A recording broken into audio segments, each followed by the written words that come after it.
ପ୍ରେଜ୍ ଲର୍ଡ। ତ ଭାଇମାନେ ଯେ ଆମେ ନିଜେ ଯଦି ଭଲ ନଥିବା ତାହେଲେ ଅନ୍ୟକୁ ଭଲ ବିଷୟରେ କହିପାରିବା ନାହିଁ। ଏଥିପାଇଁ ବାଇବେଲ କହେ ଯେ 7:5 ସେଠି ଲେଖାଯାଏ, ରେ କପଟି ଆଗେ ଆପଣା ଆଖିରୁ କଡ଼ି କାଟ ବାହାର କରି ପକାଅ, ତାହାପରେ ନିଜ ବାଇର ଆଖିରୁ କୁଟାଟିକୁ ବାହାର କରିବା ନିମନ୍ତେ ସ୍ପଷ୍ଟ ରୂପେ ଦେଖିପାରିବ।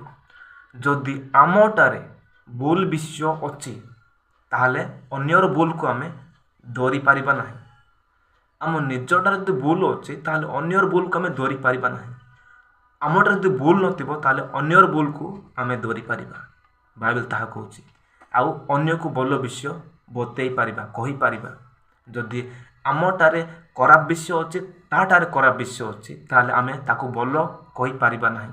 କାହିଁକି ନା ସେ କହିବ ତୋ ପାଖରେ ମଧ୍ୟ ସେଇ ଭୁଲ ବିଷୟ ଅଛି, ମୋ ପାଖରେ ମଧ୍ୟ ସେଇ ଭୁଲ ବିଷୟ ଅଛି, ତୁ ନିଜକୁ ସୁଧାର, ଏମିତି କହିବ। ଏଥିପାଇଁ ନିଜେ ସୁଧର ଆଉ ଅନ୍ୟକୁ ସୁଧରାଇବା ପାଇଁ